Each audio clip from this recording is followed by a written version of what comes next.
explain to the audience exactly what it is a stunt double does. Actors are required to do a lot of dangerous stuff. Cliff here is meant to help carry the load. Is that how you describe your job, Cliff? What, carrying his load? Yeah, it's about right.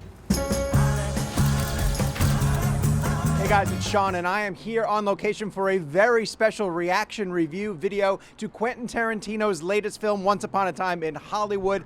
There will be no spoilers in this review, so I can just get you excited for what you are in store for. Before we do that, though, do me a favor, of course, go down, hit subscribe, and turn on your notifications, so every time we post a video like this on CinemaBlend's YouTube page, you guys will be the first ones to hear about it. I want to stress right off the bat that this is something totally different than what Tarantino has done in the past. It does not have a lot of the shock element that we saw in films like Django Unchained and Inglourious Basterds. And in fact, while it does run parallel to the Manson crime and the existence of Sharon Tate, it is way more of a contemplative look back at the film industry that Tarantino has been part of for decades. We know that the film stars Leonardo DiCaprio and Brad Pitt, DiCaprio playing a struggling character actor who feels that he's at the end of his career, doing a lot of television work nowadays in westerns in the 60s, and looking at the potential to go over to Italy to shoot spaghetti westerns, which he does not want to do because he has this passion for Los Angeles, this love for the idea of existing in the LA community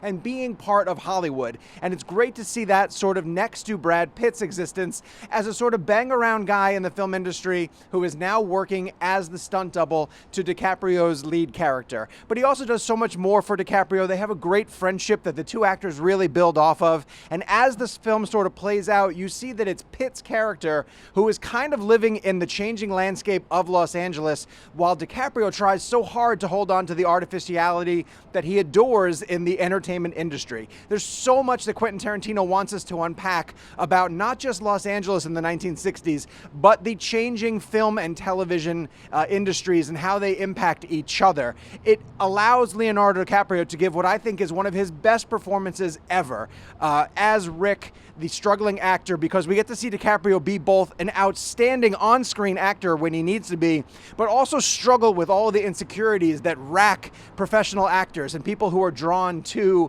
Los Angeles, which is why I love that this is our backdrop to talk about this movie.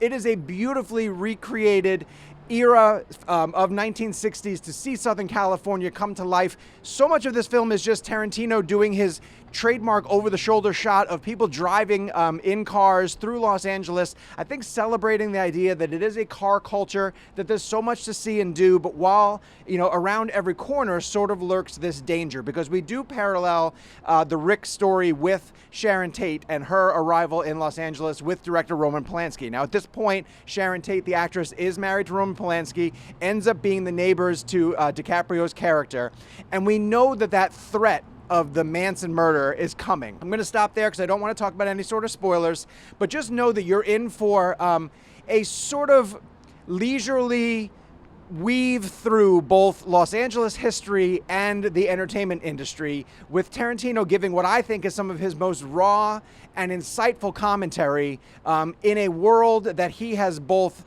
benefited from, the film industry, and also seen the sort of warts and all side of it, because there's a lot of great commentary about how the most interesting stuff on a film set or a television set happens when the cameras aren't rolling.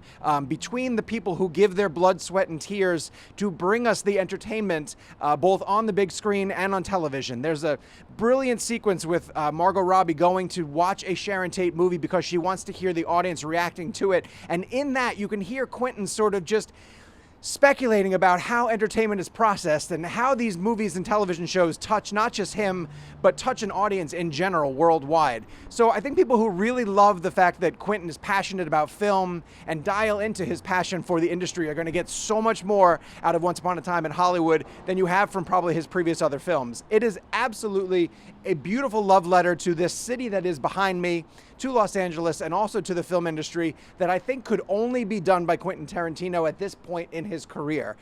He has been throwing around a few rumors that this could potentially be his last film, and if that's the case, I could see it.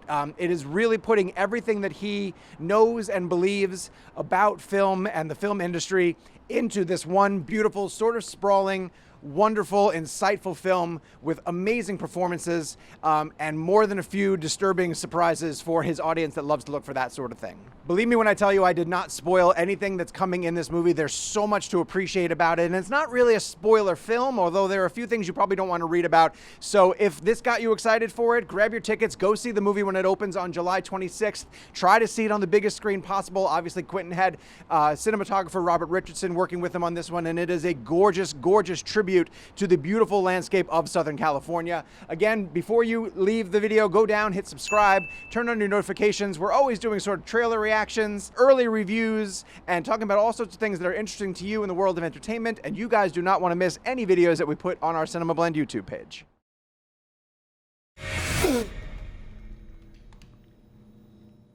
Line? Cut! Embarrass yourself like that in front of all those goddamn people!